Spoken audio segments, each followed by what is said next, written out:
Hey guys, welcome back to the series where we look at each AFL club's best 22 for the 2024 season. And today we're looking at the Sydney Swans. The Swans obviously losing the grand final in 2022, dropped back a bit in 2023, finishing 8th on the ladder and losing the elimination final to the Blues. But they're still in a pretty strong position with a lot of good young players. And with some strong recruits in the off-season, they look to be very close to another tilt at a premiership flag. So we'll have a look at the Swans side. From the back line, it's a very strong defence.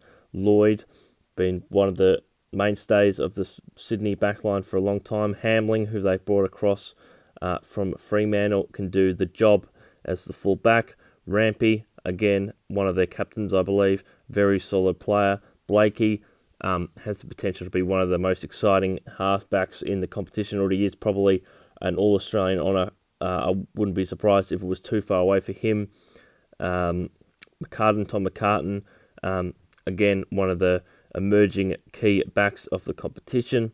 Very excited to see what he can do. He was very impressive in the final last year. Florence rounds out the backline for the Swans. The midfield now, on the wings, McInerney and Goulden. Goulden, obviously one of the young stars of the competition, became top 5 in the Brownlow medal in 2023, and I can only see him improving as time goes on. One of the best ball users in the competition, and he'll probably get more inside time in 2024, but I've got him named on the wing in this side. The on-ballers, Grundy and the ruck, who they brought across from Melbourne, formerly at Collingwood. Having the real A-grade ruck is probably something the Swans have lacked in recent times, so getting him is a huge acquisition for the Swans, and whether he can return to his form of a couple of years ago could be very crucial and determine whether the Swans are there or thereabouts. Warner in the centre, and then Adams and Mills round out the midfield. Mills obviously won't be available for the first part of the season, being injured. Adams, who they brought across from Collingwood, will get more on ball time, you'd suspect, in the Sydney side. And Chad Warner, again, one of the young star midfielders off the competition, probably had a slightly down season in 2023 by his standards, but I don't think many Sydney people would be too worried by that. I still expect him to be a very, very good player for a long, long time for the Swans. Looking at the forward line now, and it's a pretty exciting forward line, really. The small forwards, Papley and Heaney, are probably the two standouts there. Parker, one of the stars of the Swans for a long, long time, have him there on the half forward line. The key forwards will be a very interesting part of the Swans, and I actually think they've got more than enough to cover the loss of Buddy Franklin.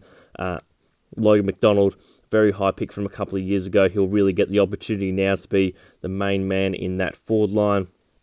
Hayden McLean, he's a very good contested mark. He was one I was very impressed by in the final against the Blues, taking some very strong marks there. So there's definitely some upside with him. And Amadi as well, a very good young forward, particularly impressive when I saw him play against Hawthorn. Admittedly, not a very strong Hawthorn side in round 2, but he was probably the best player on the ground that day. So Joel Amadi, and they're a good mix as well, those three forwards. So I've got them all three of them playing. So it'll be interesting to see how they gel and how they work. But that's I've got with all three of them starting in the side. So I'm very intrigued to see how they go for the Swans. On the bench now, Campbell, he'll play some wing time, play some midfield. Rowbottom, Cunningham and Hayward, all very solid players for the Swans who can all do a very fine job.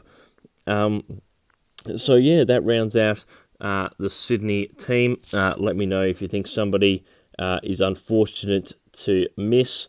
It's a pretty strong side on paper. Aren't too many holes. It'll be interesting to see how far they can go in season 2024.